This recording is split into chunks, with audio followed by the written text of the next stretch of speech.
All right, and we're back. This is episode 136 of the Taproom podcast, and I'm your host, Mike. And oh man, am I excited about this one. Recording this one on a Saturday because I take off tomorrow for Dallas and I'll be in Orlando, so it's going to be gone for a couple weeks. But this episode is with Steven Torres of Gladiator Brews and Billiards out in downtown Covina. It's off of Citrus and Orange. Man, I'm excited for this one. Like, I always have obviously a soft spot for people that are always, willing to take risks in life and wanting more and then pursuing something that they love. And obviously I don't want to give away too much, but like being a mailman and then getting into, and then just having a love for craft beer, but then deciding, man, I want to get into this and just, went full bore with it, and I just think that's really cool. I mean, not a lot of people are willing to do that. So I have so much respect and admiration for people that do. But yeah, this is going to be a fun one. I'm looking forward to you guys listening to the interview. We went for about an hour and a half, I guess, right around there. And man, it was just a really fun conversation. So looking forward to you guys hearing that. And if you guys haven't been out there, you definitely got to check it out. His beers are phenomenal. I want to say I had like 4 or 5, I think it was like 5 different beers there. And man, they were all killer. So you got to get to it. You got to get out there, check it out. Great beer, great person, and a great place to go hang out. So, all right. So yeah, recording this on a Saturday, taking off tomorrow. I will be in Dallas for a week, and then I head out to Orlando, trying to work on a recording while I'm out in Dallas. I'm trying to get 3 Nations, one of the brewers from 3 Nations on the show. So really, he seems like a really good dude, and their beer's really, really good. So hopefully I can make that happen. Fingers crossed. And then I'll be out in Orlando trying to get a brewery out there right now. So hopefully I can get that locked up pretty quick. But yeah, we'll see. I know a lot of people are probably so busy with Oktoberfest and stuff like that. So, I mean, hopefully, fingers crossed. If it happens, great. If not, what I was kind of thinking about doing was, because my buddy Edward's going to pick me up, and then just hitting a few breweries tomorrow, but then taking my lapel mics and just kind of doing like how I do in San Diego, just do like a brewery tour kind of episode. And then also when I get to Orlando, because I'll be out there by myself for a couple of days. So I'm going to Disney World, baby. Looking forward to that. And then also, but there's, the brewery, one of the breweries I want to record to is called Deviant Wolf. So I'm definitely going to go check them out there in Lake Mary. But then there's also there's like Crooked Can out there. There's Sideward. So I'm going to probably hit like 3 or 4 breweries while I'm out there of the days that I have to myself. And I'm going to try to record, just kind of do the same thing. Just do like brewery tour and then do like an episode like that. If I can get about 35, 40 minutes, we'll lock it in. So yeah, looking forward to that. Also, maybe I'll do a corn dog review over at Disney World. Who knows,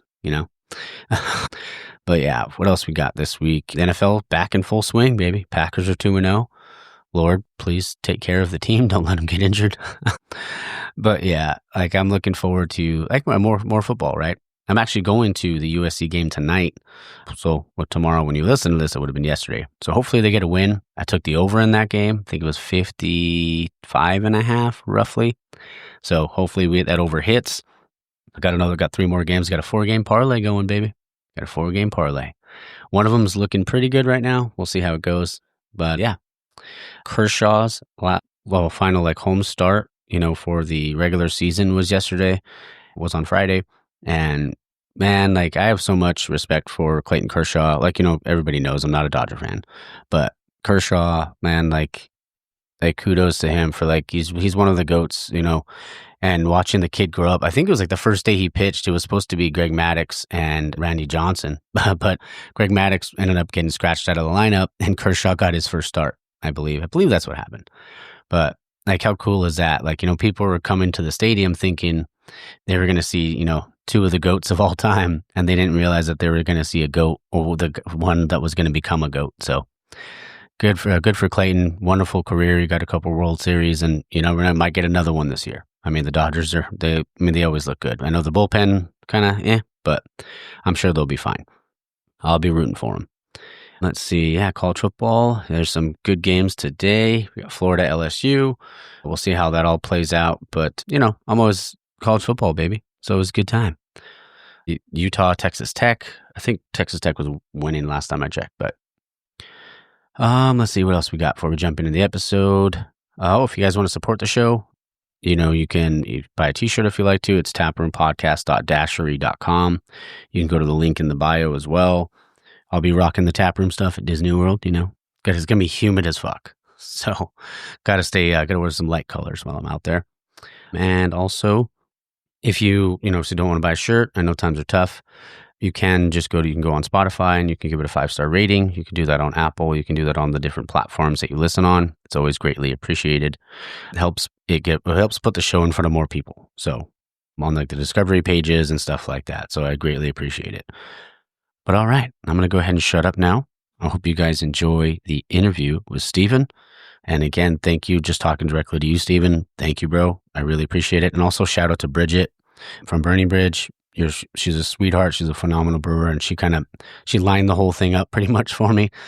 Tell me you got to reach out to this guy. You'd love to have him. I'd love to hear him on the show and stuff like that. So it was just a great time. And thank you, Bridget. Really appreciate it. All right. Well, hope you guys enjoy the interview and stay tuned for the outro. All right, guys, we're back in the tap room, and I'm your host, Mike. And I have a very special guest on the show today. I have Steven Torres of Gladiator Brews and Billiards in downtown Covina. What's going on, brother? What's going on, brother? It's good to finally meet you. I know, yeah. Honest, thanks to Bridget. Shout out to Bridget. Yeah, she's awesome. Yeah, she told me, she's like, oh, man, you got to have him on. So I was like, all right, I'll reach out. We'll see what happens. And now we're here. Yeah, she's great. She's doing good things. And she was my assistant over at Upshift for a little bit. Okay. She learned, and then she moved on to bigger and better things. Mm-hmm. She's doing good, though. Yeah, I remember when I first started doing all this. Upshift was one of the breweries that I first looked at that I was like trying to reach out to, but I know obviously, things closed shortly thereafter. Yeah. But yeah, I always wanted to get someone from there on. So okay. we could have talked way back when, who knows? But yeah, man, so tell me about your journey, man. How did it all get started? I started professionally brewing in 2014. Okay. At Taps Fish House and Brewery in Brea. So Victor Novak, brewmaster there, well-known legend in Orange County, LA. Got hired under him. I think right after Evan left to Noble, I came in and started under Victor 2014. I was a mailman before that for like 15 years. Oh, wow. Yeah, I always say that. I was like, I was a mailman before that. But, and I just was a beer geek. Wanted to learn everything about beer. Yeah. Never really thought I would be a professional brewer, but I geek out on things. When I get into something, I go into it hard. So I read every book I could read and listen to podcasts while I was out on my routes. Okay. I used to listen to the Brewing Network, John Palmer and all of them while I was delivering. I probably listened to 2-3 hour podcasts a day on them, just nonstop. I was just going into it hard. I wanted to learn everything I could about it. And then met Victor while I was having lunch there one day, just random passing by conversation. Okay. And just told him I love these beers because I love classic styles. Like I was just telling you off the yeah. I love just classic, straight up, just pilsners. Like red ales and like that. So I remember he put on a Schwartz beer once, and I was like, whoa! No one ever was putting out Schwartz beers back then. This is like 2013, 14. Yeah. So I went down there for lunch to have this, and I seen him behind the bar. He was giving a little class, and we struck up a conversation. And he was just new. He could tell I knew what I was talking about, and I was a beer geek. And then he just said in passing, "Oh, we're hiring for an assistant brewer." And at first, I gave it no thought. I was the breadwinner at that time. Currently married at that time. And I knew with the post office and being dependable, I had a brand new son. Yeah. And I was like, nah, I know how much brewers make because I had friends in the industry at the time. And I go, I know how much they make. I don't think I'd survive at that salary. And I need the insurance and everything. But my wife at the time told me, just at least have a conversation and go hit him up. You love this place. You look up to him. You like the styles. I mean, this could be an opportunity. Yeah. So I did. While I was leaving, I kind of waved at him, called him over, and I was like, yeah, I'm interested in an assistant brewer job. So he's like, all right, cool. Come in so-and-so day and we'll have a conversation. And I did. As soon as I walked into that brewery, day one. Yeah. He asked me a few questions about like mash temps and everything like that. And again, I barely homebrewed, barely did anything, but I knew. He goes, well, if I wanted to do like a Scottish 60, what mash temp would you do? And I think I said like, I don't know, 152, 153. He's like, well, I would do 154, but close enough. You know what you're talking about. So we hit it off. he said, okay, come in for a real interview. And we came in for, I think he interviewed me like 4 or 5 times with the president of the company. Oh, wow. Because, and I agree to this now, but he's like, look, you got a great job at the post office, pays well. Yeah. People say they want to be brewers, but once they really get into it, it's grunt work, right? So I'm like, day one, I knew I wanted to do it. I fell in love. So they tried to almost talk me out of it because, he knew my passion was there. He just wanted to make sure of course I didn't make a mistake. But I took a leave of absence. I had all this like 5-6 weeks of like leave and everything. So I covered myself there. But the first week I knew I was done. I was done with the post office. Yeah. I was a brewer. So that was 2014. 2015, we won a GABF brew pub of the year that year. That's GABF. awesome. So that was us. And then John Cusano, who started up Bearded Tang. He was in Corona. I was in Brea. I think he took like 3 medals. I took like 2. That's awesome. It was year 2 for me, so I was green. That's crazy. Yeah, and it was an awesome feeling. It was crazy. I'm like, dang, there's no going up from here. Yeah. It's all downhill from here. Yeah. So Victor, 2014, late 2014, I think I was only working with Victor for, I would say 4 or 5 months. And I left the post office to work literally under Victor because the guy, again, he's a legend, knew what he was talking about. He did all the styles that I loved. So I was like, man, if I'm going to leave the post office to become a brewer, this is the best opportunity I could have, right? This is someone I could learn from. Yeah, of course. So he ends up, after one of these brew days, he throws me into the fire quick, which I appreciated now. I mean, I was literally brewing like 2 to 3 months in. Wow. I mean, barely learning CIPs, I learned everything all at once, which was cool. That's why I wanted to be there in a brew pub setting, because I didn't want to just be a brewer that only mashed in, only did hot side, or a cellarman who only did cold side, or a packaging tech. I wanted to learn every aspect of a brewery. Yeah. I wanted to literally do everything. So that was awesome. He did that. Like 2-3 months, I was already brewing. He sits me down one day and says, hey, let's go have a beer. And Victor's not a big drinker. So I was like, okay, cool. Sits me down. He's like, I just want to let you know you're doing a great job. I think you're ready. I'm like, oh, this is awesome. I'm having a beer with Victor. He's telling me I'm doing a good job. That's awesome. He goes, yeah, I put in my 2 weeks. I'm leaving the Golden Road. I'm like, I go, Victor, I came here to work with you, man. What am I going to do? Was trying to let you down easy. It was throw me into the fire, which hindsight, I appreciate it. And then he was always there for me anyways. He's like, look, I'll call me anytime. I'm here. Yeah. So he did. I did. So we got a whole new team came into taps. Again, like John Cusano ended up coming, and then, a few others, and we did well. Great team, great brewers. Again, like I said, because we won Brew Pub of the Year that year. But I still remained really good friends with Victor. And he was just a great mentor of me, always called me, made sure I was good.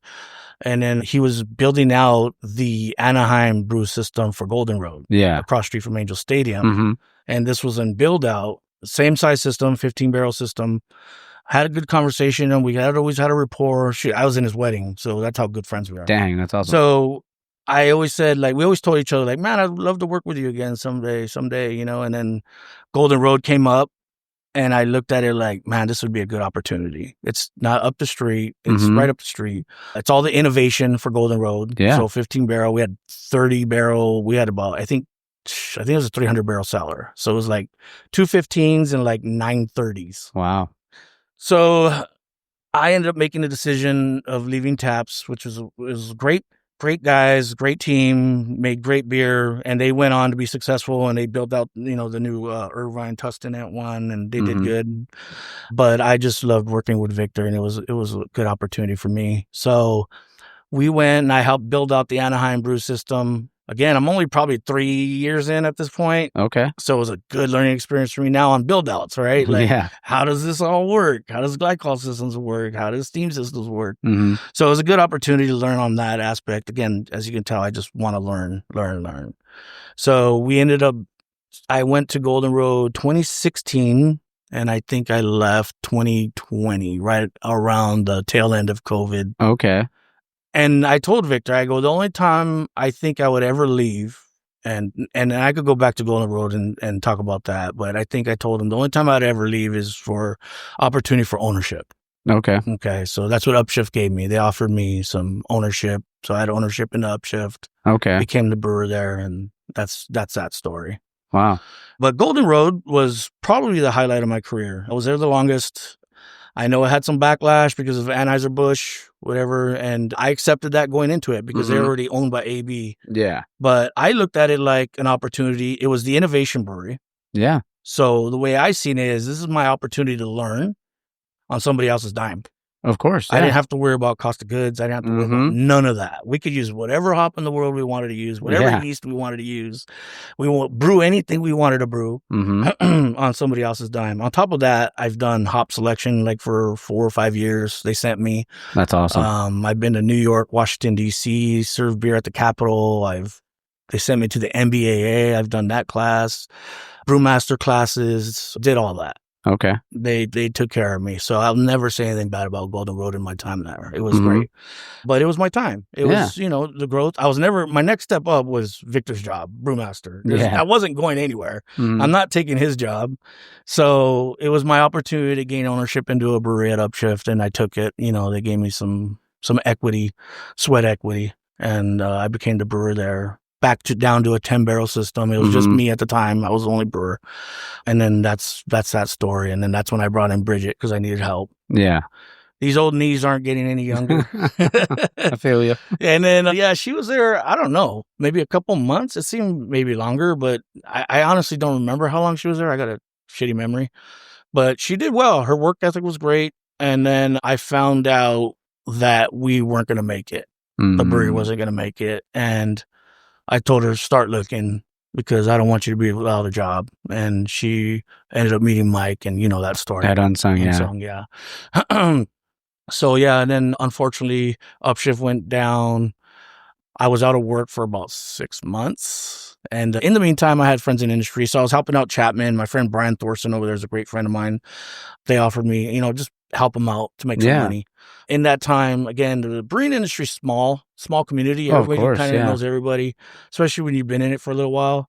So I had one of my old Loeffler Chemical sales reps message me, and he's way up north in Sacramento. And he's like, hey, how far are you from Covina? And I'm like, it's not far, probably 25 minutes or so. I live in Whittier. Okay. And so I'm like, why? What's up? He goes, I think I know somebody that's starting a brewery out there. Never been in the brewing industry though. Doesn't really know much, but he wants to open like a brew pub. Okay. Which is my style. I love this. I love brew pub. Because you get to experiment and stuff like that too. I don't have to worry about packaging anymore, canning, none of that.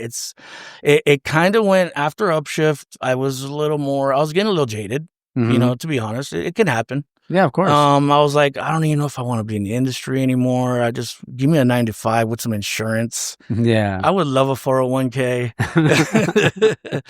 But then after a few months, I'm like, nah, it's in my blood. I love brewing. And so I met Vic, the owner here, and met up with him a couple times, and he was really interested. And I'm like, all right, let's do this. Last June, got all the tanks sent over last June from China, from China, and offloaded them myself or with a few guys, but we pretty much did this all on our own with just some forklifts and rigging it. You see how it's all in glass. And you had to get it over that. Oh, I bet. It was tough. Broke a finger doing it. Oh, dang. Bit. Knees bad. It's blood, sweat, and tears, man. It was cool. So this is, again, I've helped with like the Golden Road Huntington Beach build out. I helped Anaheim's build out, but this is one that was from the very beginning, ground up. Love that. I kind of just, had almost full hands on this whole build out of the brewery. I didn't say I do it myself, but a lot of it was, my direction. So it's been good. Been good. Only been brewing here since probably February. Wow. So it's still pretty new. Yeah, like I said, I think I'm on like batch. Can I see my brew sheets there? I think I'm only on like batch. Oof. Let me get my old man glasses on here. Oh, you're good. And if I'm rambling, man, cut me off. No, you're good. No, this is great. I think I'm like batch 30 or some shit like that. No, you're making this easy on me, man. Really? Less work for me. Oh, once I start talking, you ain't going to shut me up. No, you're good, man. Yeah, I'm like 30-something, batch 30-something. Okay. So it ain't much. There you go. So yeah, that's it. I think that's it. Yeah. Oh, man, we're drinking the Mexican lager. It's really, really good, man. Yeah. Gladiator Gold. So Mexican lager, and to all our beer nerds or craft beer enthusiasts out there that are listening to this podcast know better. So it's technically a Munich Helles. Okay. So I could do a real Mexican lager, but my love, the styles that I love are German lagers, German styles, basically. Okay. I love German styles. That's that's hands down my favorite. So love it. A lot of different German styles. So I wanted to do a Munich Helles, but I was like, okay, you'll see when we talk about the course that I have on. Mm-hmm. I couldn't have a Munich Helles on and then a Mexican lager on and then a Kolsch on and then a Pilsner on. That I love. I have 3 different light beers on, but like a fourth of Munich Helles. I wanted to make it a core, but how can I do that if I have a Mexican lager on? Then that body and mouth feels a little too close. So I go, I'm going to kill 2 birds with 1 stone. I'm going to make a Munich Helles, flip the script on everybody and just call it a Mexican lager. There you go. It sells 3-1 to everything else. Dang. It's just really because honestly, it's probably because you just call it a Mexican lager and it's fucking south. Yeah. I don't know. The beer's okay, but yeah. I was curious about the name. Like, there's the story behind the name for Gladiator. I'm still trying to figure that one out too. Oh, there you go. Plus, because there's the number 8 in it, so like, obviously, so it was out for the 8 ball, right? Yeah, Vic, the owner. He says Gladiator is like one of his favorite movies. He loves that Gladiator theme. He drives a Jeep Gladiator. Okay. So I think it's both of that. Just in general, he just likes Gladiator themed stuff. Okay. You know, he has little figurines of gladiators and stuff. As you could tell, we're sitting next to one huge, gigantic gladiator on the wall here. It's that, and then he has a pool hall out in East LA. Okay. So called Gladiator. So the 8 ball is the Gladiator. Gladiator with the 8 ball in it. Okay. Is a little mashup of Gladiator themed and pool hall themed. Love it, man.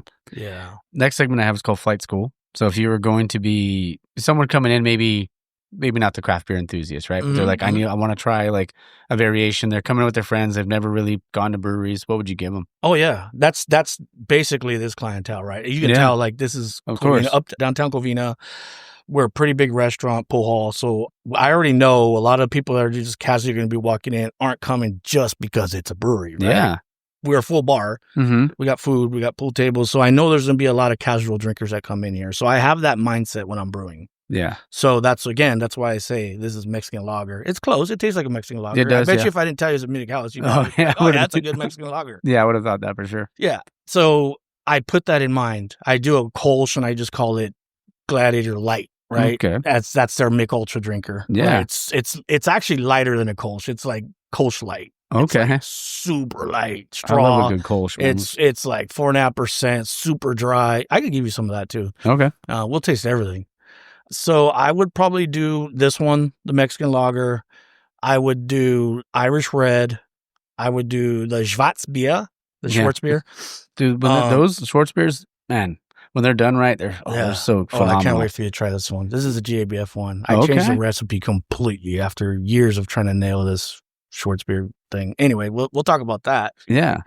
And then I'll probably do like a West Coast or a hazy or something. Just a little bit of a spectrum of everything. Of course. Then just make sure, like, hey, look. And I've had that conversation with even the bartenders here, right? Yeah. I'm trying to always educate, teach. That's what it's all about. And I just feel like if you could make that one small connection with that beer drinker across the bar, and just teach them one little thing, it excites them. That's the ignition right there, right? That's when they go, oh, I didn't know that. Just yesterday, actually, it was a little slow when I was leaving.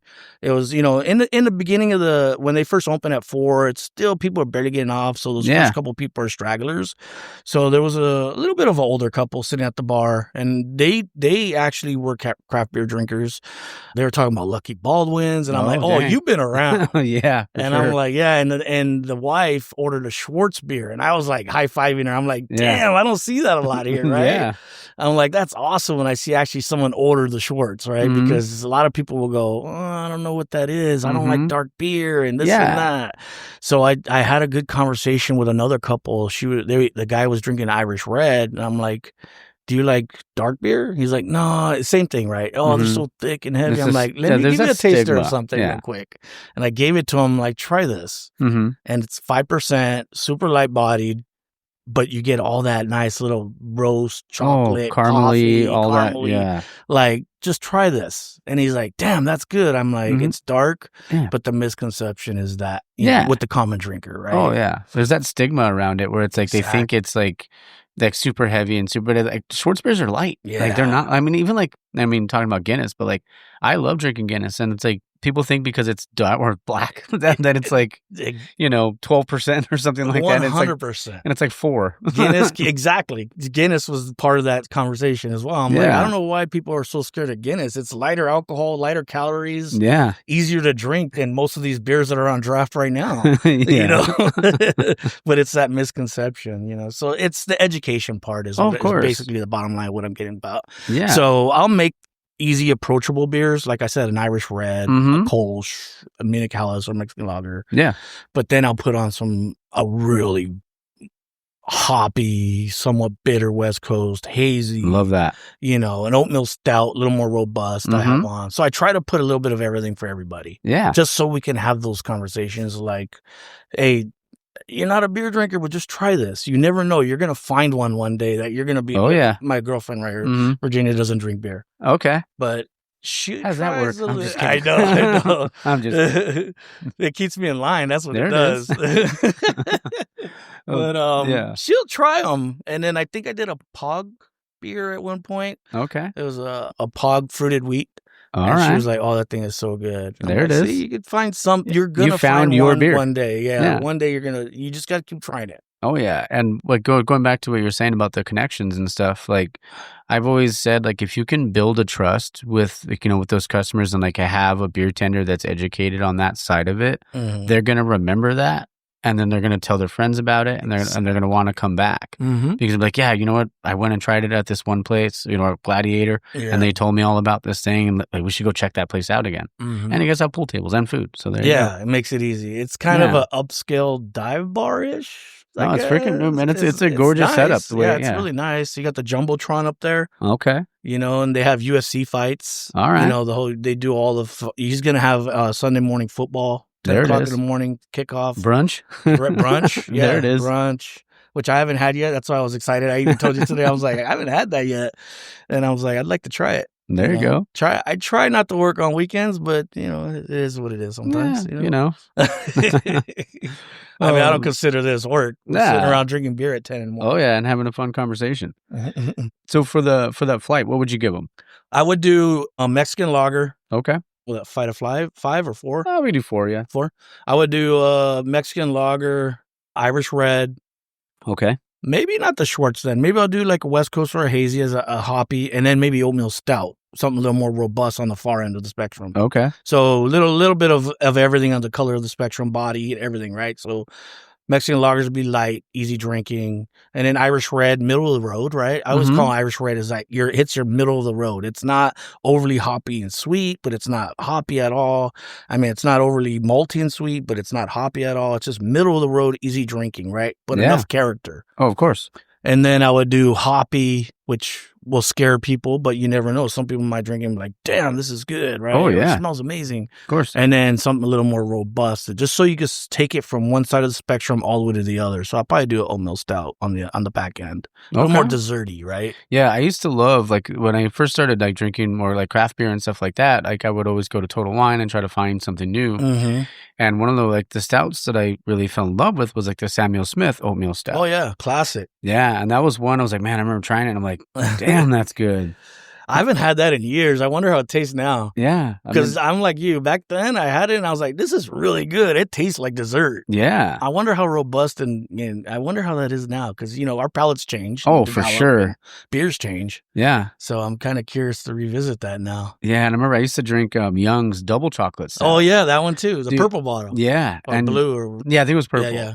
But I remember the last time I tried it was maybe a couple of years ago. I was like, oh, man, I was like, I mean, it was still like, okay, but I was like, man, I probably can't have too many of these anymore. Just should have kept the nostalgic. Yeah. I was like, oh, that's so good. Yeah. Just leave it at that. No, I know. Sometimes you go back to it and you're just like, oh, man. But like you said, our palates develop. And like, even just from doing this part, like, well, this by myself now for a little over 2.5 years. Oh, doing awesome. That, like.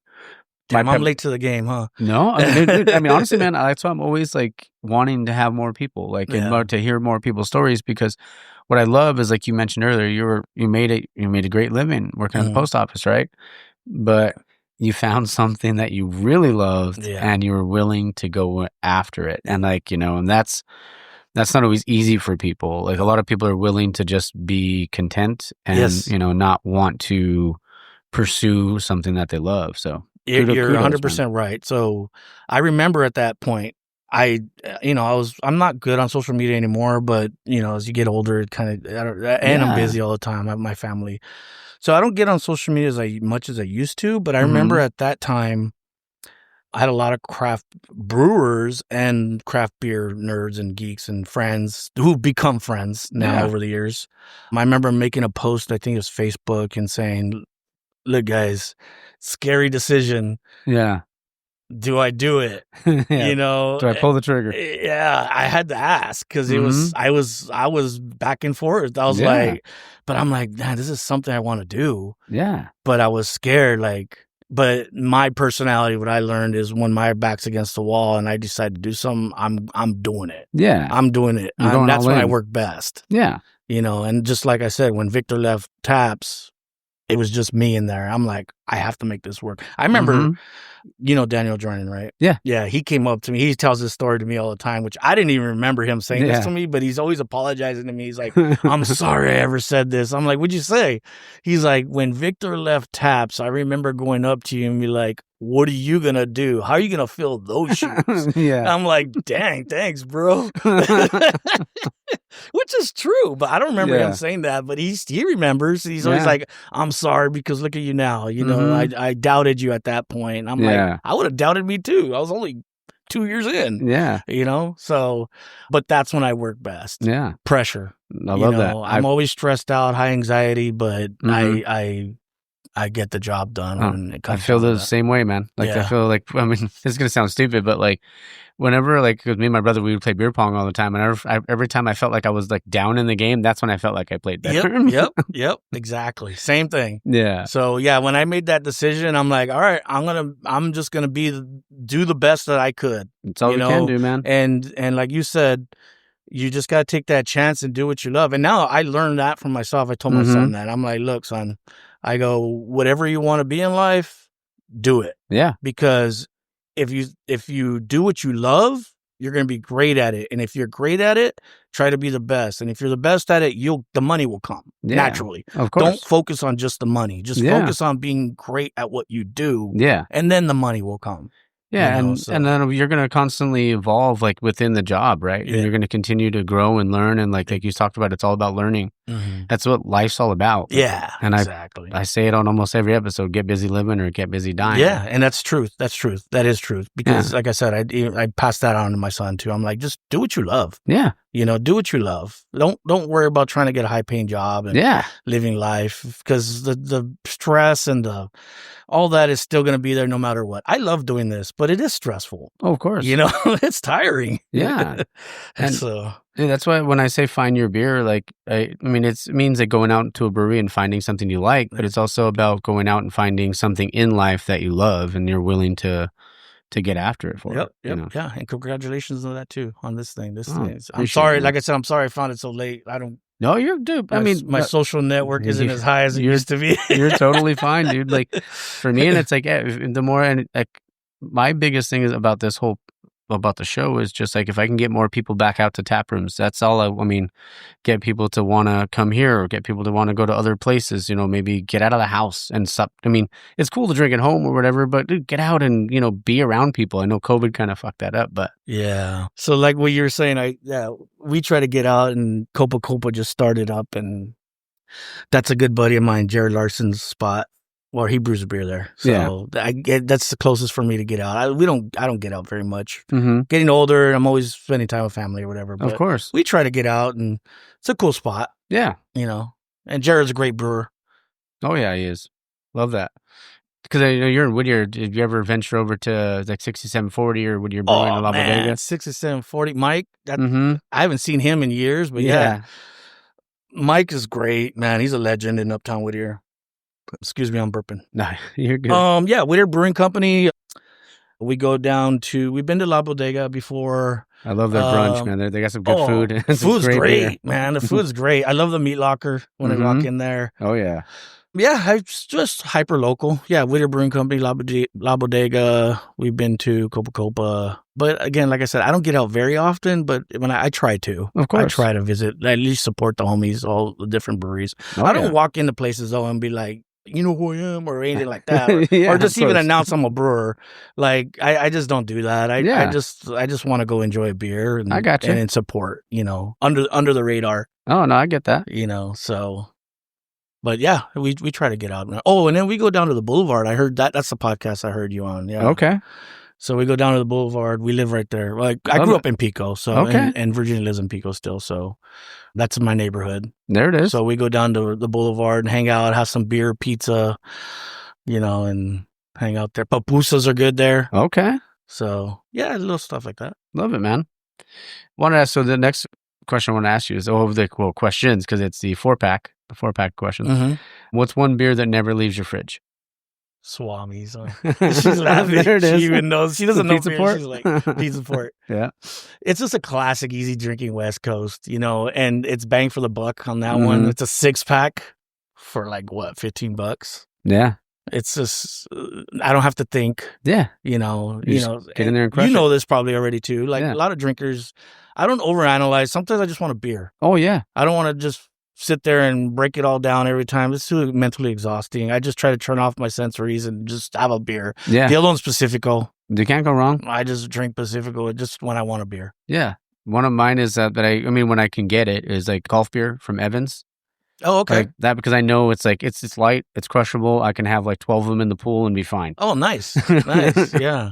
Yeah. I haven't had an Evans in a while. Yeah. They got some good stuff. Yeah. Next question, because I know we talked about like you being in the post office. If you weren't in beer, what would you be doing? Maybe not the post office, but if you were doing something else. You got me. I was going to say, I'd probably just still be a mailman, almost retiring already. Damn. Oh, shit. What would I be doing? I have no idea. Or what did you want to do as a kid? Like when you were little, like what did you want to be? Honestly, I wanted to be a school counselor or work with kids, and I wanted to be something like that, like just help. Yeah. I wanted to get a degree in psychology and be a counselor. Love that, man. Not so much a psychiatrist or anything like that. I just wanted to be like a school counselor and help guide people and help them out. I get it. Yeah. Yeah, probably that. That's a good one. Okay. Next one, if you can collab with any brewery in the world, or in the United States or in the world, who would it be and what would you make? Oh, Cantillon. Okay. Only because it's so crazy how they do that. Like spontaneous fermentation, sours, and and take John and just be like, how are you getting all this? How are you doing this? And just how they blend and that learning. It's just, again, I'm all about learning. So I want to learn every time I do any kind of collaboration, even with my friends. Every time, and you probably heard this already. Yeah. But brewers love to collab with it. It's literally friends, and you just pick something up off each other. Learn. I want to learn something from that person. Yeah. So, and that's so crazy off the charts, some crazy sour lambic or or a goose or something, just to learn that actual process. And probably that, something different. All right, I like it. And last question of the 4-pack is, what's a guilty pleasure you secretly love or not so secretly love? Burritos. Okay. All right, what's in the burrito? I could eat a burrito every day. What's your go-to? Like if you had a go-to burrito spot, and then what's in it? I like Mr. Giant right there in Uptown Whittier. Okay. Yeah, they make a good wet burrito. Lengua is my thing. All right. I love lengua. Lengua, carnitas. Asada is a good meat to know if the place is good, right? It's kind of like taking your Mexican lager at a brewery and tasting it and be like, all right, if you can't do this right, you've got issues, right? So carne asada is that benchmark, right? If you can't do carne asada right, I ain't trying anything else. Oh, yeah. I say the same thing about like pilsners and lagers. Like usually if I go somewhere, I'll try that. And then if that's good, then I know more than likely it's everything else is going to be pretty good. But yeah, because I love to cook, so I'm always making something. But like usually I'll make like a chorizo, like I'll make a chorizo burrito wet. So I'll do like beans, papa, and chorizo. Oh, you're making me hungry right now, man. And I always do it half red, half green. So I'll do it. What is it called? Divorciados? Yeah. Yeah. Damn, that sounds bomb. I know, my mouth watered a little bit. I do that with my chilaquiles too. I'll do half red, half green. Now you're really talking. Chilaquiles. Oh, green or red? I'll do both sometimes. I prefer the red, but I'll make both. I like green. Yeah. I like green. I'll do it with the fried egg and all that good stuff. Oh, super runny? I like mine like over hard. Oh, okay, okay. I like them runny as all hell, man. I want it to look like slop on my plate, like a mokel. Gross. Love it. Wanted to ask you, so obviously being in downtown Covina, you guys have been open, we said, what, about 3 months now? Yeah, 4 months? about March. So, like, obviously, I know downtown Covina because I used to go to, like, Lincoln House over here all the time, and, like, Red Devil Pizza and all that. Oh, okay. But how do you incorporate, like, local culture into the brewery? That's a good question. Yeah. I mean, still being new, it's a little tough. Yeah. But I guess just finding out, like, your clientele and then kind of doing that. A good one would probably be, I mean, we're on Citrus Ave. Yeah.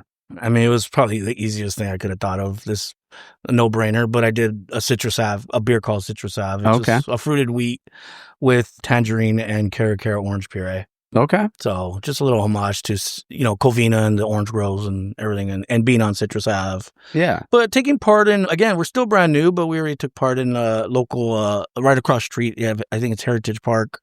They do like festivals there and everything. We pour beer for the locals and helps bring people in and having that conversation connection. Love that. And then being on Citrus too, like the foot traffic. Yeah. Weekends, I heard it gets crazy. Yeah. So, and Laugh Factory's opened up, which I didn't even know. I didn't even know it was here before I started working here. I was like, okay, there's a Laugh Factory over here.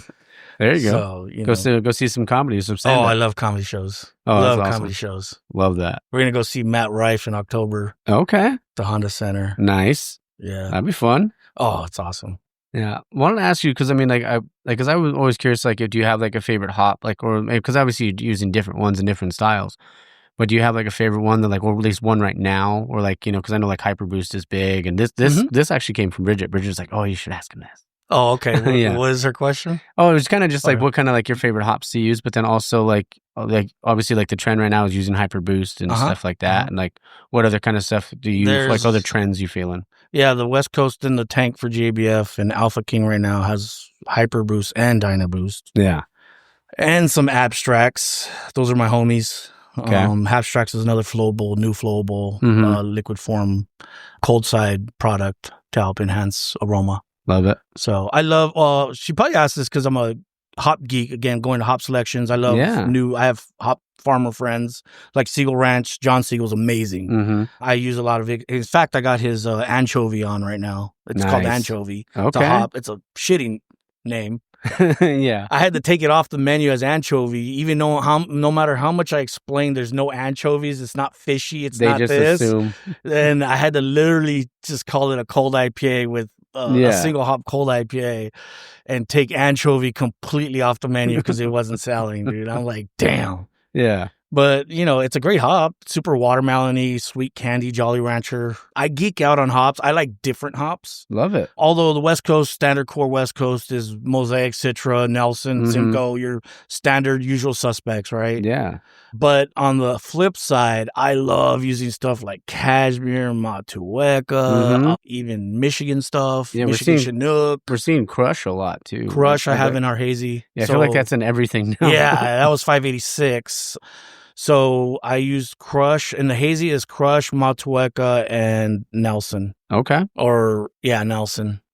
That's in the hazy. But I actually overthought it, and I think that's why Bridget told you to ask me this, because when I was at Upshift, I was geeking out too much on hops and being too creative, and the normal drinker wants a standard West Coast IPA. Yeah. Nothing against the standard drinker, but I was like, but this one's got all this cool tropical red berry fruit and these orange creamsicle character with this pineapple on the back end. And it's just got all this bursting complex flavors. And it would just sit there. It would be like, too fruity, too sweet, too this. I'm like, damn, you want dang. I love the passion, man. Yeah. I love the passion. So I love trying different hops. I've used a lot of hops. And every time something new comes out, I try to incorporate it in some way just to try it out. I love doing single hop beers. So I love that too, because then you can really find like those notes within it. And then like one of the things I was talking to the marketing director for GABF yesterday, and we were talking about like how like, how palates evolve and stuff like that. What I would kind of do is I would have one, like a glass of something, and then another glass of like, like a single hop, and then another glass with maybe multiple hops in it. And then you can try to like, you have a sip, and then you come back to this one just to try to find those different characters within that other beer. Awesome. Yeah. So I'll do I'm starting a series here called Cue Ball Series. Love it. It's a cold IPA base. Ooh. So even lighter, super blank canvas. First one was anchovy. Freaking love it. I love doing single hop beers for that exact reason as well, because it's my learning experience. What does this hop do? Hot side, cold side, full on bitterness, oil content, everything. And then it also helps that customer kind of learn their hops as well, because they're trying something like, I haven't heard of this hop, or I see it a lot, but I don't know what it actually smells like, tastes like, incorporates into any other beer. Let me try it on its own. And then now you have that understanding of what that hop does. And then hops nowadays are so complex. Oh, dude. Where back in the day, they would be like, oh, single hops aren't great because, they're one dimensional. It's kind of this and that. But man, these dual hops, like, can be with high alpha, high oil content, can do so much, and they're so complex on their own. They can stand up as a single hop. I mean, most of them, not all, but these hops can actually stand out as a single hop IPA and give you a nice complexity as well in flavor and aroma. That being said, let's get another beer. Yeah, let's do it. We'll hit pause. 2-1. Cheers. Cheers. We're back. Yeah. Got the Schwartz. Man, I think it was my buddy Nadav. Well, he lives in Israel now, but he does like had brewing operations out there. But when he worked at Long Beach Beer Lab, he had the one, May the Schwartz be with you. Oh yeah, that was an easy one. I think everybody always wants to name it that. Oh, this is Dark Horse. Oh, that's delicious, dude. Yeah, it's fresh. I'm going in for a second drink right away. Oh, thank you. I'm excited for this one. It's called Dark Horse? Dark Horse. Okay. The only reason I'm making the connection is because because I'm still a comic book nerd. I've been since I was 5 years old. Oh, okay. My dad would take me to up in Monrovia. We would go to on Friday nights. He'd take me to go to the comic book shop, and then we'd go get a burger. Oh, that's cool. Yeah, so we'd walk up to this little burger spot up the street and then up downtown Monrovia or uptown Monrovia, whatever it's called. And I always loved like a Superman, but I was like Dark Horse Comics. They would always make like crazy like Batman versus Predator. Oh, really? And stuff like that. So it's like I would always read a lot of Dark Horse books. So when I heard I might take that. I'm going to say, oh, I named it after the comic. Yeah, there it is. So when you ask me, how did the name come up? I don't know. It just someone said it, and I'm like, cool, that's the name. Yeah. It goes with the theme, I guess. I love it. I mean, you could tell I'm lighthearted about everything. No, there's actually thought to it, but yeah. No, it's great though, man. And that's honestly really, really good. Like, kudos to you, man. It's one of my favorite styles, and man, at Upshift, I was, and Victor has a great Schwartz recipe, but again, we're all individuals, right? Yeah. So I want to make it my own, so I changed things up, and I've been working on a Schwartz beer recipe. I mean, my brewer friends all say, "Oh, your Schwartz was great." Yeah. But I was, and you probably already hear from brewers too, saying take JBF comments or beer comments with a grain of salt because they're all over the place. And of course, it's true. Yeah. Like it could be packaging too. Right? Yes. Sometimes that happens as well. Yeah. My Schwartz comments went from this is fantastic to this shit sucks. No. So I was never knowing, and I always wanted honest feedback, and people would either be really, really liking it. Victor even thought like, it might be a little light on the body, but I'm like, Schwartz should be, in my head, Schwartz should be a Pilsner, but black or dark. Oh yeah. So as I was diving deeper into it with Schwartz, Schwartzmith's? Yeah. So Arts District. Yeah. David's awesome over there. I went down to Schwartzmith's and tried all these different beers, all the ones that were winning. And I'm like, and then I was invited to Lagerville, Fig Mountain, last year or 2 years ago now with Upshift. And I tasted that winner, actually judged. And as I was tasting them, I was like, all these ones that are getting high marks have a little more body on them than what I'm doing. Yeah. Which goes against what everybody says, right? Yeah. And I know Jason Ogopogos, he I won love that guy. medals with his, and we had a quick conversation. I was going to mention their Schwartz earlier because it's so good. Yeah. Jason's awesome. So I'm kind of just, I kind of threw that recipe almost all the way out the window and started over on this one. Okay. So this is my first time ever just changing this recipe. Well, it's great. First time brewing it here, everything. So I'm like, and I'm tasting it. It's got body, but you can't tell. Yeah. It still feels light. Yeah, because again, with recipe development, there's other levers, right? There's different things you can do. I could add all this body into the beer, but make this thing still so drinkable with water chemistry, with IBU, with all these different characteristics that will actually help make it still drinkable. So if I told you this thing finished at 3.8 Plato, you'd be like, hell no, that thing's gonna be sweet. But you're trying it, and it's like, no, it's not. No, it's great. So I'm pretty excited for this one. I'm going to enter it and see what kind of shitty comments I get back. There you go. Hey, you never know, brother. Next question I wanted to ask you is a memorable brew day, or a fun brew day story, and then we'll get into your worst brew day. Oh, fun. I think anytime I brew with a friend, it's fun. Again, just any kind of collaborative. Just because I've been brewing by myself from Upshift, and here I'm the only one here. Yeah. So it's kind of lonely in there. I talk to myself a lot. I'm singing to myself a lot. Okay. So when I actually do get to brew with friends, that collaborative, it's a memorable day for me. Yeah. I remember every time I've ever brewed with anybody. Love that. It's memorable. So I know that's an easy cop-out answer, but it's genuine. Well, what are you singing in the brew house? Oh, man. I sing anything. If it's on the radio, I'm singing it. Okay. Shit. Like, what am I playing or whatever? Yeah, okay, exactly. Because that's the one I was going to jump into that. Because Taproom tunes, what do you listen to while you're brewing? Actually, I again, with my ADD, I guess I'm all over the place. I listen to everything. It could go from, like, blues to 90s hip-hop, 90s R&B to Metallica to, like... podcasts. Love it. I listened to your podcast in the Taproom. I was catching up on that. Okay. Since I got on it. Yeah, a lot of great friends on there. Great brewers that are friends of mine. So I'm like, let me see what they got to say. Yeah.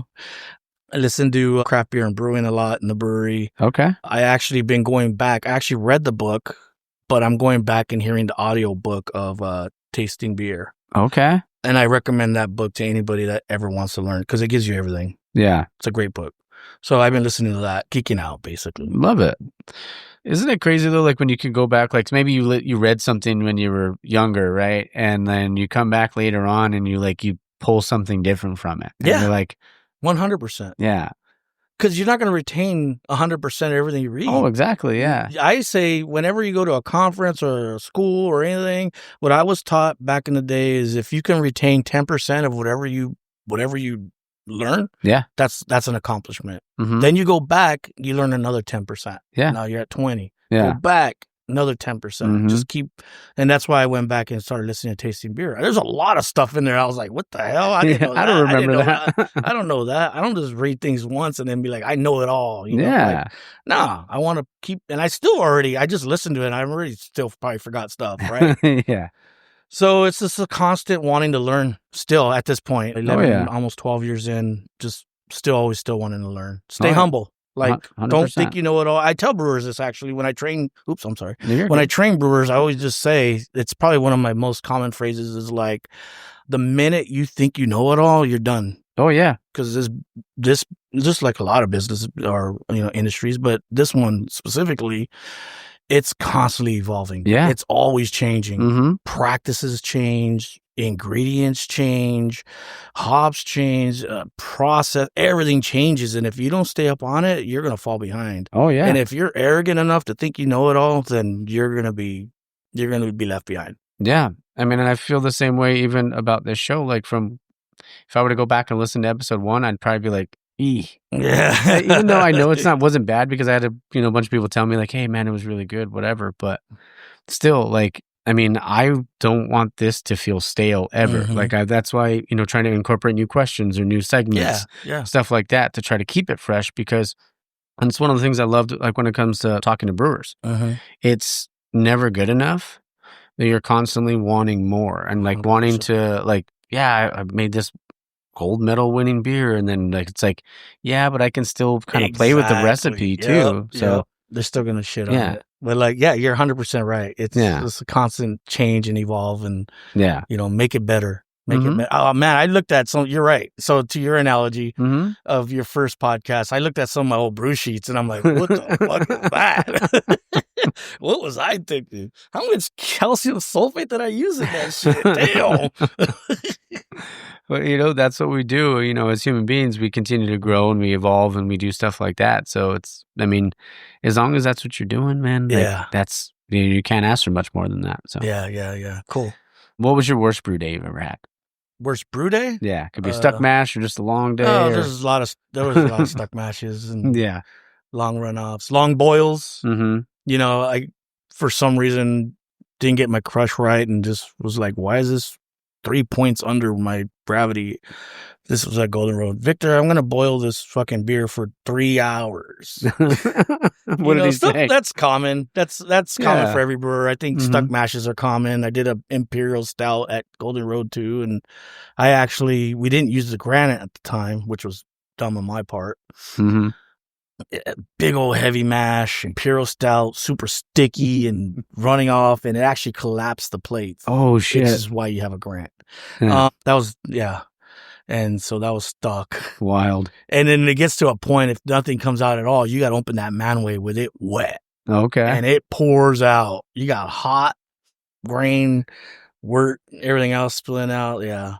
Yeah. In the brewery, I have no shame. We all make mistakes, and I've made some. Yeah. I'm not perfect. Early in my career at Taps, the one I remember the most, and it's one of those, you make that mistake once, it'll never happen again. Yeah. And I trained this, is that I made an IPA recipe, and I was all proud of it, and I was like, yeah, I'm gonna use all these hops. And at that time, it was probably like Falconer's Flight or something. It was something like that. First time using Mosaic. Yeah. Yeah. And it was done. I was getting ready to transfer it to the bright tank. Doing a final hop dump on it. Typically and I remember at Taps, the bottom of the fermenter, the elbow was way under the tank, the valve. Yeah. So you had to almost crawl under the, now they have the extension almost in front of the fermenter. The valve was way under the tank. I went to do a final, so I hook up the hose to do a dump into the hops, and I finish, and I close the valve. As soon as I closed that valve, it popped off. Oh, shit. So typically, you always want to, as things get cold, they loosen up, right? Yeah, of course. So you always want to tighten that clamp first before you even touch that valve to make sure it's tight. Yeah. I didn't. The one time I didn't, right? And I go do a dump. I go under and pull the hose off, and with the hose came the whole valve. Oh, fuck. And I had IPA, hop still all up in it, just blasting at like probably 15, 12 PSI. Jeez. And if you ever seen Taps and Bread, it's small in there. Yeah. It's just splashing all over the windows. And I don't know how I did it, if it was adrenaline. I actually don't even remember, but somehow I was able to still get the gasket and the valve, fly under the tank head first while it's still shooting out, and get that valve on. And I think I ended up with probably 4 barrels of that out of a 15-barrel tank. Dang. Which was impressive, especially under that high of a pressure. I don't know how I did it. Then you call it a limited release. Very limited. I remember the president came in one day to the brewery. He's like, man, you just made the most expensive beer in Taps history. Yeah. This is like 8 kegs of this really expensive IPA. And that cleanup, there's just hops and beer all over the brewery. Yeah. It was just a nightmare. That was probably the worst. Golden Road, I knocked during the build out, it was just me and Victor. I didn't have a team yet, and we had a team of like 4 or 5 there. Yeah. Head brewer.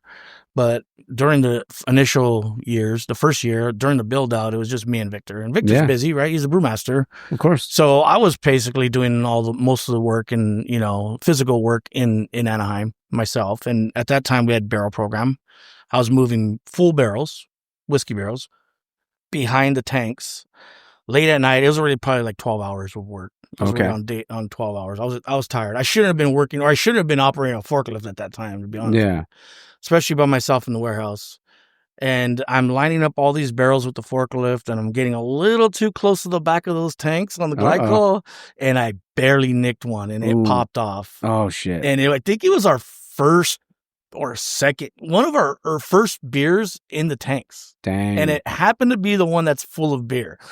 And I'm like, are you fucking kidding me right now? And we have 11 tanks and only one is full, and I hit that one. Dang. So I jump off the forklift. I run across the brewery. The first instinct you do is turn off the glycol, right? Yeah. Shut the valve so that way glycol doesn't just keep pouring out. Yeah. Well, glycol's slippery. Mm-hmm. So it's already draining toward the middle of the brewery. I go running for the control panel to turn off the glycol, and I slipped on it. Oh, boom, shit. like a cartoon, up in the air, landed on my back. Dang. And I'm like, adrenaline kicked in. I still got the valve closed, went up with the ladder, closed the outlet on it, and isolated that tank. I saved a lot of glycol, actually. This is just amazing on that, too, what adrenaline can actually do. Yeah. But then I go, I guess I got to Sani a new tank and transfer this thing right now. Already 12 hours in. I was there till like 3, 4 in the morning. Wow. I had to transfer it into a tank. Turns out that beer also had some polyphenolic character, which we had to dump anyways. It had an off flavor in it. And I was like, I just keep tasting this beer, and actually I'm actually blind to it, but Victor tasted it and he's like, it's not good, we gotta dump it. And I'm like, fuck. Dang. And I just remember I transferred, I did like a 16-hour day for nothing on this fucking thing. Oh yeah, that's rough. That was a nightmare. But it was my fault. Those are the days you just want to get home and just fucking not do anything. Oh yeah. Give me a fucking beer. Yeah. Or 12. Yeah. Well, those are probably two of my most memorable fuck ups. Okay. You know, I mean, I tell that story all the time. I don't care. I share it. You said we learn from it, right? Yeah, so. yeah. No one's perfect. If someone says they never made a mistake in a brewery, they're bullshitting you. Yeah. Next question I wanted to ask you. So you can have a pint or one pint with any historical figure or anyone in history who you sit next to. That's a crazy question. I was like, damn, who in the hell? Yeah. I mean, I think the first thing that popped in my head was Ben Franklin, because he's a beer drinker. There you go. And he did he was into everything, right? Yeah. So like, dude, how do you come up with lightning rods? And why? But I think another one, and this just came to the top of my head right now, was Babe Ruth. Okay. That motherfucker was a drinker. Yeah. I'm like, I want to hang out with Babe Ruth the day before he has a pitch. Yeah. Because that guy, apparently he partied like crazy in the bullpen or whatever, you know, smoking cigars and drinking in the bullpen and then going out and pitching and hitting home runs. I know. But I think I think the Great Bambino would probably be unique. Yeah. I think that'd be fun, man. Not that I look up to him or anything or that he's great, but I think just off the top of my head, I'm looking for people to drink. Yeah, just sit down and have a beer with him. Like, how do you do it, man? Yeah. I was trying to think of mine because I'm always trying to think of different ones, but I thought of like the one I was thinking about the other day when I sent you the questions. I was like, probably Andre the Giant. Oh, because classic. He was a big old drinker. Him or Ric Flair. I feel like one of the two, like the Nature Boy would be like, because he just wants to party. I mean, one pint would turn into 27 probably, and I'd be on the floor, passed out, puked, myself. At least you said people I recognize. I was like, I know you're a big wrestling fan from what I heard on the podcast, and I'm like, I haven't. I used to watch WWF. Oh yeah, that's my age. Yeah, I don't know anything about WWE. I'm like the Superfly Snuka, George the Animal Steel. Oh yeah, what is it? Iron Sheik and Nikolai Volkov. Classic. All the old, Hacksaw Jim Duggan. All those classic ones. That's the only wrestling I know. Love it. I even had the little figurines when they came out with the ring. Yeah, they used to make the little figurines. Yeah, you shoot them across with the ropes. Oh yeah, dude, it's funny. I think I still have some of those in my car. Like, because the other day, like they had found like some of my old toys at my uncle's house, and they're like, "Do you want these?" I was like, "I don't know." I was like, "Maybe I'll just give them out like to breweries or something like that when I do it." That's. Cool. I think I have a big Boss Man over there. So it was like the big rubber, like hard rubber ones.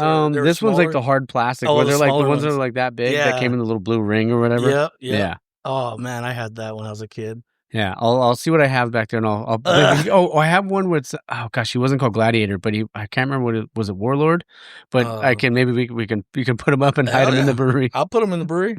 There you go. Make something people assume like, what's that? Yeah. Look, I'll put it around top of that control panel right this. Oh, there you go. See it. Just a couple more questions, man. This has been super fun. No, that's cool. Thank you. We could talk all day. Yeah. Mount Rushmore breweries. That's a good question too. My Mount Rushmore. First couple on the West Coast is easy. It's probably too simple. Russian River's got to be one of them. course. Vinny's a great brewer, always innovating. He's a good example of never stop learning, never stop innovating, learning from other people. Everything they make is great. Yeah, it is.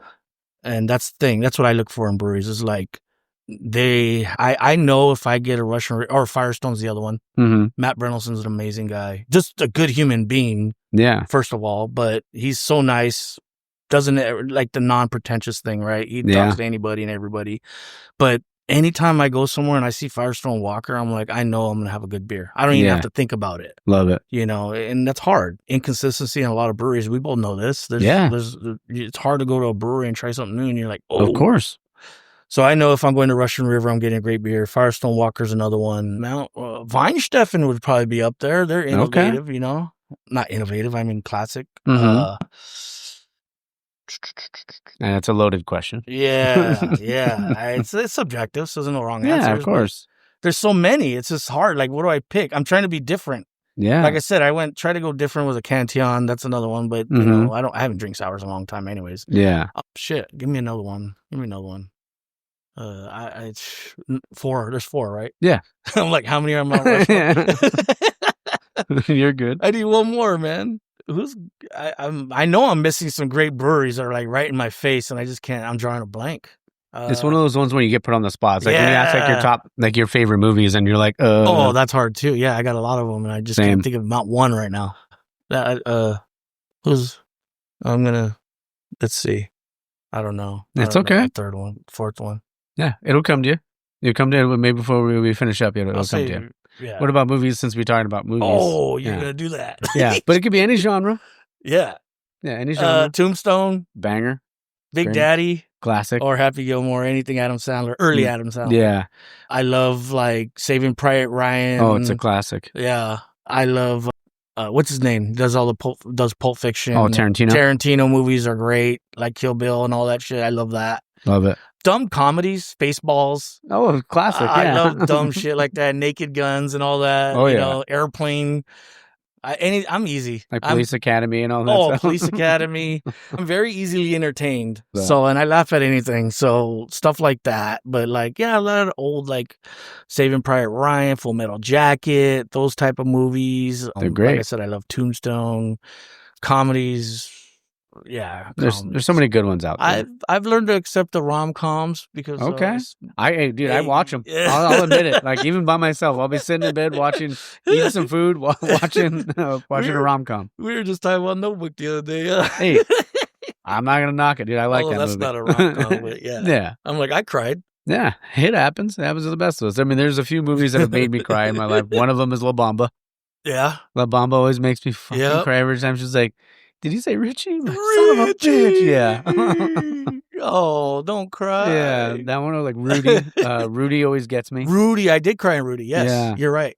Oh, that's a great movie too. I love that. We Are Marshall, I think. Sandlot's one of my all-time favorites. Great movie. Yeah, so good. But there's other times where I'm watching other stuff and I'm like, why am I feeling this way right now? Yeah, I'm like, what is going on? Again, I'm emotional. Like, so am I. I'll cry. I cried on freaking cartoons. Yeah.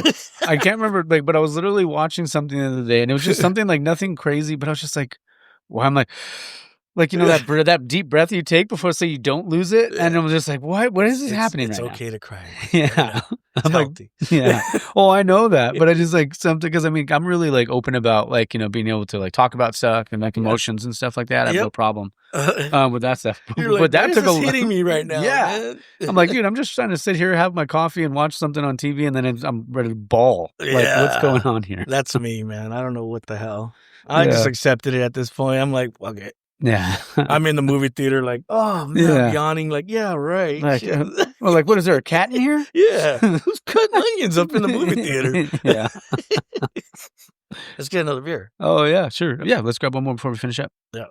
All right, so we're back. We got the West Coast. Mm-hmm. We'll try it right now, but we were just talking about how we're, you mentioned Pico earlier, so I asked you, like, if you guys, were from there. And it turns out we both graduated from the same high school. Yeah, Rancho, man. We graduated from one of the best middle schools out there, Burke. Burke Middle School? Burke Falcons? There you go. Yeah. Did you play RBA?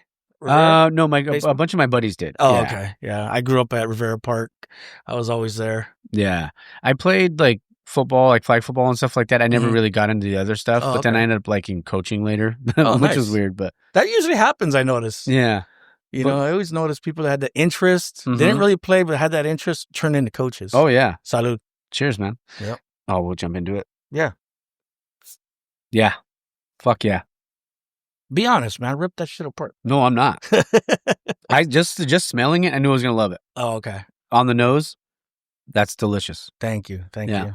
Because trust me, there's time you'll know my tell, and because I don't talk about it on the show as often, but if I don't really say anything about it, then it means I'm kind of like, all right, it's not really for me. Yeah, but I'm also not going to say anything bad about it either. Yeah. If you don't have nothing nice to say, don't say nothing at all. Yeah. I mean, and that's like, and don't get me wrong, there's times where like I love one thing more than I love another, but all three of them, this like, oh man, it's probably because I love the Mexican lager or the Munich Helles, but this one and the Schwartz might be tied for my, for my top one.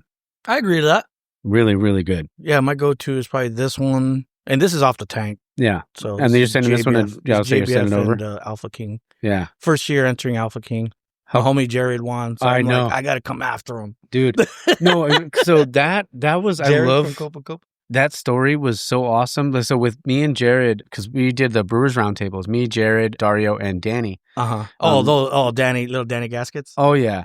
That's my homie. Yeah, and Dario from Vernon. Dario's awesome too, dude. We're actually getting beers tomorrow. Oh, really? We're gonna Tell him I said what's up. Yeah, we're gonna grab a couple. Every once in a while, like we try to get together and have some beers. He was next to us when we were at Golden Road. He was at Carl Strauss with Steve, and he'd bring his beers over. Yeah, and be like, "Can you try this? Try this." And I was like, "This guy's." You could tell he had passion because he's interested. Oh, he loves it. Yeah. Oh, Dario's great because like he is the epitome of what you say. Like, just here, I want your opinion. Yeah, teach me. And 100%. He's open. You could tell he's like, yeah. He would ask questions at time. He's moved on to bigger and better things. He's a great brewer. And I don't like not to say he was back then. He was learning, but like I know he's a great brewer when I see him. I don't see a lot of people too often, but I see Dario. I go, yeah, Dario's cool. Oh, Dario's yeah. awesome. I love like little Danny Gaskets is killing it. Oh, he's crushing it. Yeah, he won it. Won it. He's won a couple medals now. Yeah, man. I'm like, you little shit. Yeah.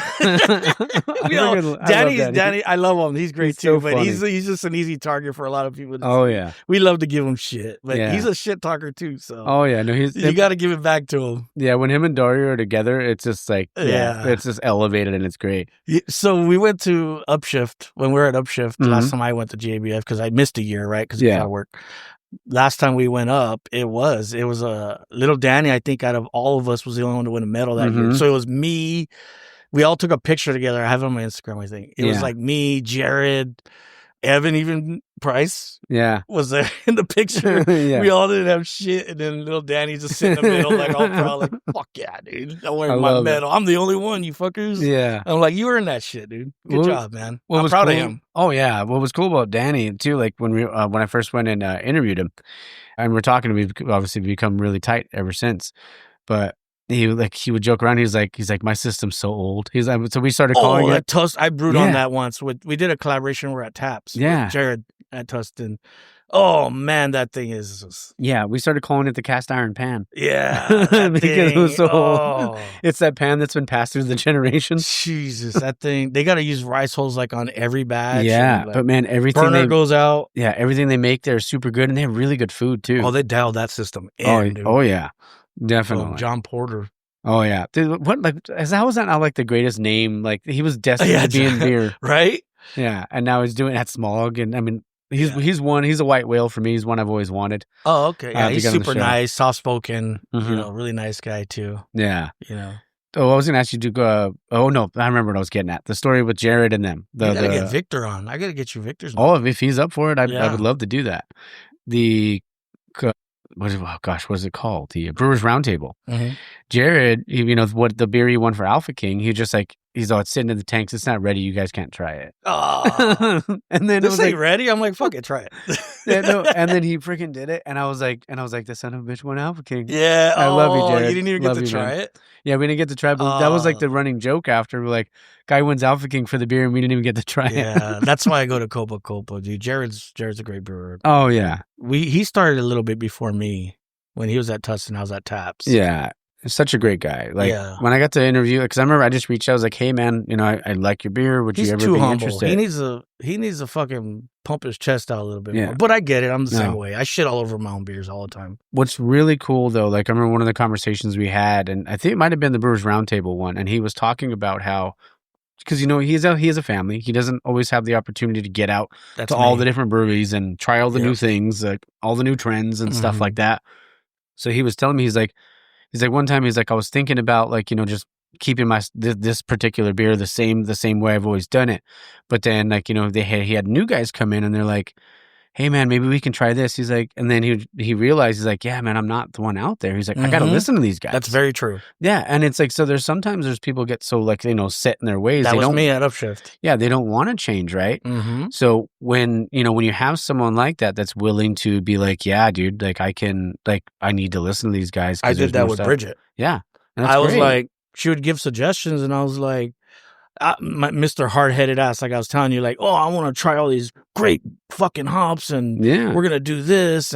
But they weren't selling. So I'm like, and Bridget was honest with me, which is I appreciated. She was like, they want dank now. Yeah. I'm like, I remember when OG, which was onion garlic back then, they called it OG, it was off flavoring hops. Like I remember OG was like, you didn't, Mosaic OG was bad.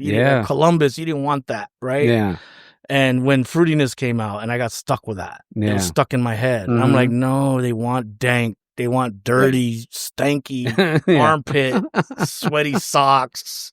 You know, even like Kern River made a beer called Dirty Hippie. You ever heard of that? Yeah. Yeah. So like, that's the thing now. And that's why I went this way. I go, you know what?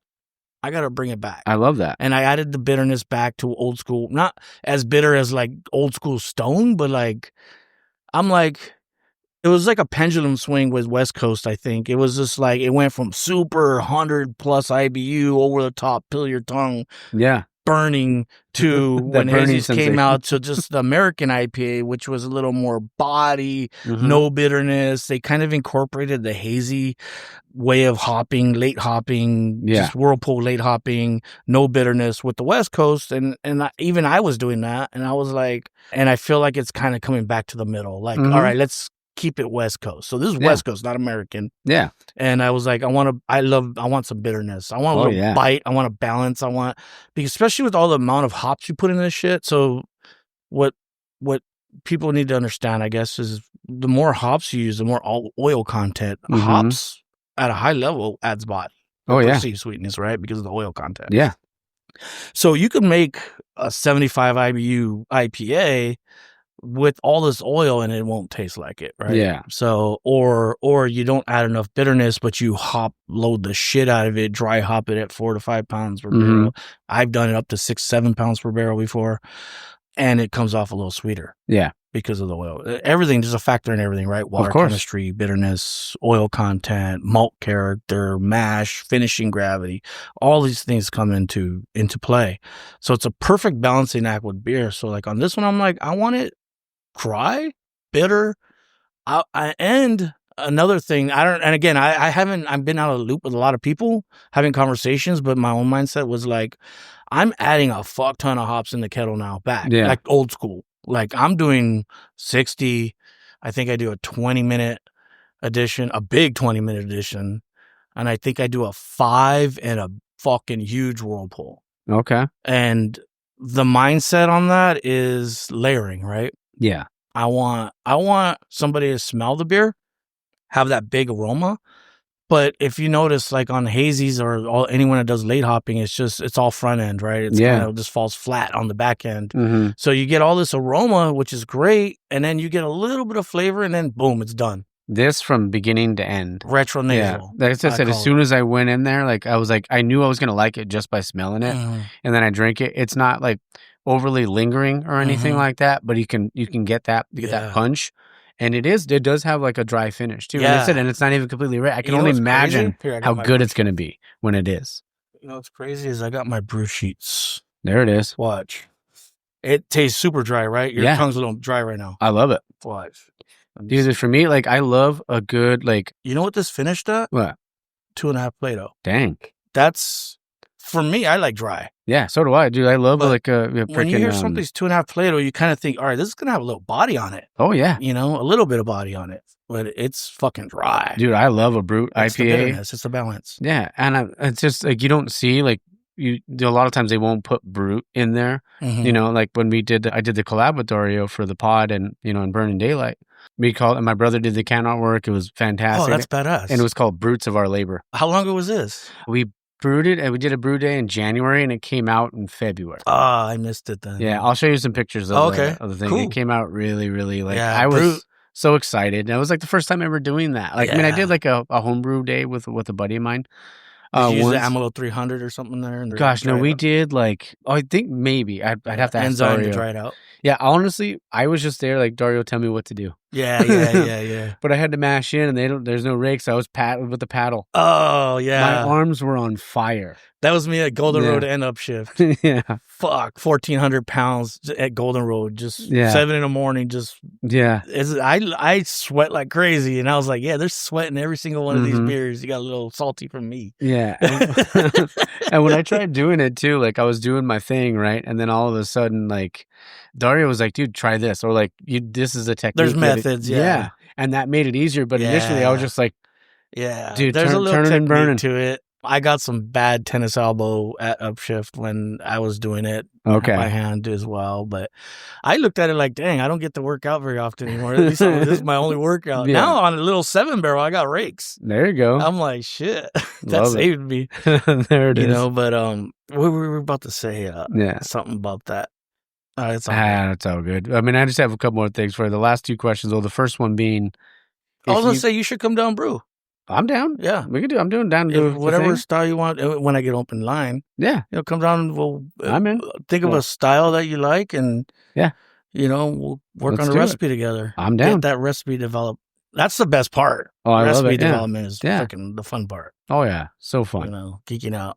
Yeah, wanted to ask you if you can give anyone. So, if someone that was thinking about getting in the industry, like obviously the way it happened for you, like if you're going to give somebody advice because they were really thinking about it, what would you say? You got to love it. Easy. You have to love it. It's a passion job. Yeah. If you don't love this, then it's going to become a dirty, grimy job.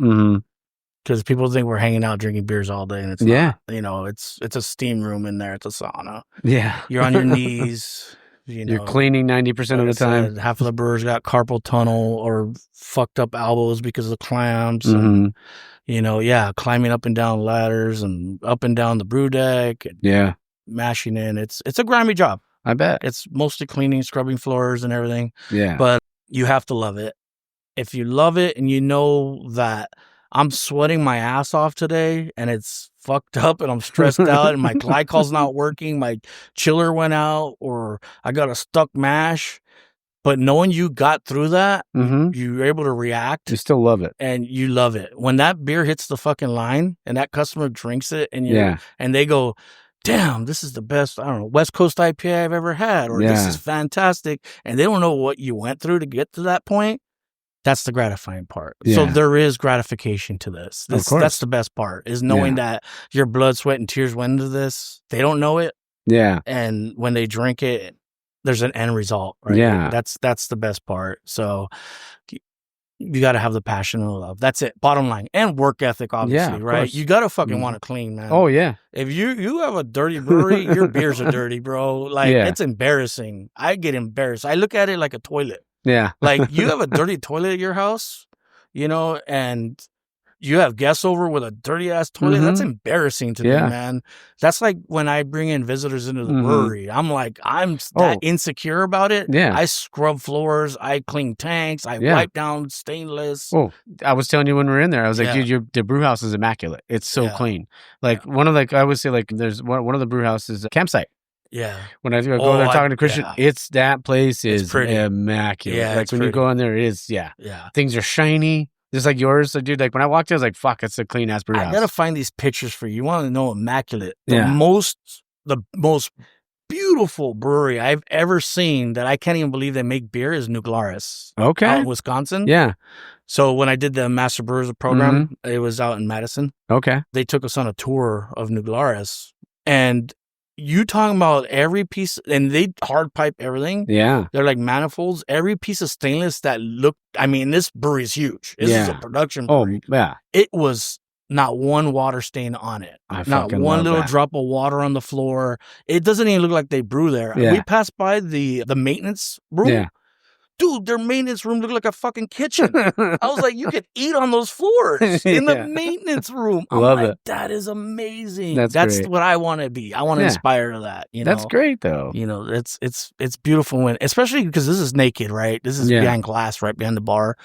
Make it presentable. Yeah. Oh, dude, even for me, because I'm not like I like to clean, but I also I love to organize. Mm-hmm. So when I go into my closet, there's my watches are right here. My ties are right here for all the other crap I got to do. And then everything's kind of set up a certain way. I like it that way. But then I'm also constantly reorganizing and putting things different. You're good. I like to do that, though. Even all my bookshelf, because I'm a big reader. Like we talked about reading. I wish I was like you. Dude, I love reading, man. I don't know how many books I have in my room, but they're everywhere. But they all have to be the right way. Yeah, I like it a certain way. Yeah, I love that. I love that about you. I wish I had that. I'm not. Yeah. Which is crazy. You just heard what I said. Yeah. In my real life? Yeah. Fuck no. I'm disorganized. I think I'm sloppy, dirty, and like. Well, let's ask she'll tell you. She's very organized. Okay. I'm just. It's so crazy. I do. Yeah. It's like the brewery is like it's the sanctuary for me. I'm super organized, and you got to learn how to multitask in a brewery. Oh, 100%. Every brewer will tell you it's time management and multitasking, because you could turn an 8-hour day into a 12-hour day real quick. 100%. So if you don't know how to multitask, if you don't know how to manage time, you're fucked. Yeah. So those are all things I'm not good at. I don't read because, again, I told you the ADHD thing is I've read brewing books, but I had to read them 4 times to even try to comprehend. I get it. So reading, organizing, everything that you should be as a brewer, not in my real life. It's crazy. But I make schedules and have a calendar for the brewery for myself. Yeah. And multitask like crazy, and I'm very efficient. So you're like Dr. Jekyll and Mr. Hyde. So you're a certain way. That's she's laughing because that's how it is. Yeah. My car outside. Oh, it's not here. My car outside looked like it's been abandoned for 6 months. Oh man, I got the last 2 things I want to ask. First one. Oh, they put it on mood lighting. There you go. If you had to describe yourself in one word, what would it be? Tired. Okay. I think that's a joke. Oh, no, it's funny because I think somebody, who was it that I talked to recently? Uh-huh. And that's what they told you. They're like, yeah, tired. I think that was their thing, yeah. I'm tired. Yeah, resilient. Okay. I think resilient. We all go through our ups and downs, and we all have trials and tribulations in the brewery or even personal lives, and getting through them. Yeah. Knowing that there's a light on the end of the road, and stay positive. Yeah. And negativity will always be around. People will always be negative and try to tear you down, and just in general, and just staying positive and looking forward and living a good life. Yeah. That's, one thing I'll say, if I would have had to describe you, I would say, because there's people that are like, oh, this kid has it, or this guy has it. I would say you have it. When it comes to all the stuff that you do, and your journey and wanting to learn and stuff like that. So kudos to you, man. Thank you, man. That's nice. That's a good compliment. And it's hard for me to take compliments too. Hey, so it's all good. I feel you. Last thing, and you're doing a great job too, man. I got to throw it back at you. I appreciate you. This is a great podcast. I keep apologizing for being so late to the show. No, not at all. I've been listening, and I'm like, this is cool. And like I said, you have a lot of you had Andy on. That's a good friend of mine. I love Andy Lincoln. Andy's I text him very so often too, and he's amazing. You've had a lot of great brewers on, and great friends on, and you know what I love too is people guys like Andy. He's like, hey man, I think you'd want to have you. I'm gonna give your number to this person, and then set something up. There's been so many people that are like, hey man, I gotta do the same. I got a list. No, and that's great. You had Rob on. Yeah, Rob great. Scott. Yeah, I love great. Rob. You gotta let's see who. Oh, you gotta get. Herbie. Brian Herbertson? No, I don't think so. So when on my craft beer journey, I left out the quote unquote very short homebrewing time. I only homebrewed a few batches, and it was with Herbie. At that time, he was Herbie Homebrew. Okay. Before he was a professional. Love it. And I drove to Riverside, and I homebrewed a couple of beers with him. Yeah. He is one of the nicest, most positive, coolest fucking people you can meet. Love that. And his little dog Sherbert. Okay. So it's Herbie and Sherbert? Yeah. Sherby. There you go, Sherby. There but it is. I got to get you. Herbie's amazing. I'm He's in. well known. Like, everybody knows Herbie because he's great. 1,000% I got to get you Victor's number. Okay. Novak. Yeah. I don't know who else you haven't on. I mean, whoever wants I'll give to you do everyone. it. I'll dox everybody and just give you everybody's number and be like, There I don't know who gave it to him. Yeah. He found it some way. Yeah. Like, he took my phone. Yeah. Last question, and this is going to be Pico based. What's your order at Casa Garcia? Oh, it used to be the chile verde. Oh, the chile verde. It used to be, I say. And we literally, Virginia and I just had this conversation. I think it was like even last weekend. Yeah. I'm like, Casa Garcia, I mean, everyone does the nachos, but like, yeah. And I love Casa Garcia. I even have a Casa Garcia shirt. Okay. So at Golden Road, one of the higher end like sales guys or something like that, his wife is one of the owners. Okay. And I didn't know this. Oh, Casa Garcia? Yeah. Oh, shit. And he told me one day, he's like, you're from Pico. You ever heard of Casa Garcia? I'm like, who from Pico doesn't know Casa Garcia? Remember when it was a little fucking small place next to the Montgomery Ward? Next to the Montgomery Ward. Yeah. Right. That's when it was good. Yeah. That's where I'm about to get controversial. Yeah. Not to knock them, but I just feel like it really isn't the same right now. Yeah. Like, I've had it and I'm like, maybe again, just like beer, maybe my palate's changing. Yeah. But you I'm get older, like, you know. Stuff happens. Yeah, not that I hate it. I still love it, but it's not that nostalgic Casa Garcia of back in the day from the Montgomery Ward one. Oh, yeah. I still probably go more often than I should. Yeah. I love Casa Garcia, though. That chile verde is fucking amazing. And you know they make breakfast nachos now? Yes. Yeah. Yep. I went there, like, I didn't know that till a while back. I was like, I went on their thing to try to just order some regular, and then I saw breakfast. They have chorizo and egg nachos. But I get the I get the chorizo and egg nacho fries now too. I didn't even know they had that. I know they were doing breakfast, but I didn't know they did the chorizo and egg nacho. I had the chorizo. Virginia lives 2 minutes from there. Okay. So like she would bring me, and I'm in like Los Nietos areas. I live by Pioneer. Okay.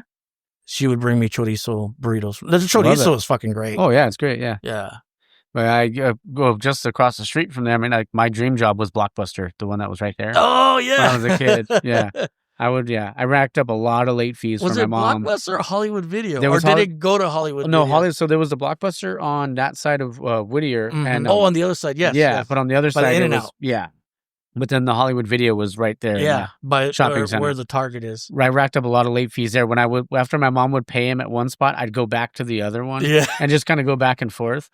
Because then I knew I was going to get in trouble. Friday nights, my dad would go like, I want to go rent videos. And my eyes would light up because I want to go rent video games. Yeah, same. Dad, can I rent a video game? Can I rent a video game? Yeah. And I have that shit for like 2 months. Oh, yeah. End up just keeping it. Yeah. Then they went out of business, so it was okay. I know. I had all these Hollywood video games. Oh, yeah. I love it. Oh, man. But I just want to say thank you again, man. This has been super fun. It's been fun. Thanks for making it easy, man. Like, because I said, you were talking, and I love that because then it's like you feel comfortable and you don't have to worry about anything else. So. Yeah. It's been great. And thank you for this too. You know, it's an honor. You know, it goes both ways. Yeah. You know, so I appreciate you inviting me and actually having me on. Of course, man. We got to do it again. Maybe we could do a Brewers Roundtable. Dude, I'm down. I'm down. Wherever you want. All right, I'm in. We'll get, and I'll shoot you a whole bunch of phone numbers. I'll just text you everybody's phone number and be like, but like, I think for sure you got to get Herbie on. Okay. I'm in, man. Yeah. And then you got to get Victor on too. Sweet. Victor is a huge knowledge, full of knowledge, and he's great. I'm in. He's not only a great friend of mine, but he's a mentor. Love that. So, yeah. Well, and anybody else you want. Okay. If I have their number, I'll text it to you. Yeah. They'll be like, hey, sorry to bug you again. Just blame it on me. I don't give a shit. No, but man, thank you again. And for everybody listening, like if you guys are in the area or anything like that, come down to Gladiator. Let's remember, it's Gladiator with an 8 instead of the A in Gladiator. Brews and Billiards it's off of Citrus and Orange in downtown Covina. They have, I've heard nothing but great things about the food, and obviously the beer is really great, and you got pool tables, all that stuff. So yeah, we can grab a pizza if you like, or we like to go to what's the spot right here, Fogo. There's dang, my memory sucks, but that's there's all good, dude. Great Mexican spot right here. Uh-huh. Amazing. Jim Wiggins over at BSG came down and visited me, and he's like, "There's a spot right here," and he took me there to go eat, and I was like, "Damn, spaces." Okay. Bomb. Nice. I got to give you the name when I pick all right. it up. I'm in. But thank you again, brother. This is so fun. Cool. All right. Peace. Cheers, everybody. All right, guys. I hope you guys enjoyed that. Like I said, it was such a great conversation, great time, and great person, great beer, great brewery. You got to check it out. Again, it's in downtown Covina off of Citrus and Orange. It's like, I mean, who doesn't love beer and who doesn't love pool? I mean, get out there, go, play some pool. And then also they have brunch there. They have great food. They have an event space and stuff like that. That's really cool. So go check it out. Obviously it's a great place, and go support your local brewery. Next week's episode is the Thomas and Liam from 8-Bit. Man, what a fun one. We went over 2 hours. I think it was about maybe 2.5, maybe it was 2 hours and 40 minutes. I can't remember. But man, it was a fantastic episode, and hearing their stories. And honestly, if you haven't been out to 8-Bit, you gotta, in Murrieta, you need to go. Make a day of it, because they have, 8-Bit out there, they have Solaris out there, they have Electric out there. Go make a day of it. Go support your breweries, man. And then the week after that is Tio of Crowns and Hops. I think we went over 2 hours in that one too. So some good ones coming up. Looking forward to you guys hearing those.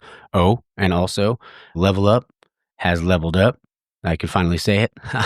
They've expanded within the, so it's a much larger tap room now. They have a little side part now with more games and more tables, more chairs and barrels you could sit around and stuff like that. The beer's killer. His 1-year anniversary is coming up next month.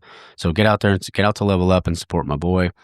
Man, I promise you won't be disappointed. He has a new one called Brewsylvania, like Castlevania. We came up with that the other day. I said, oh, dang it. Dark Shadows, I think it is. Brewsylvania Dark Shadows. It's a black IPA. So bomb.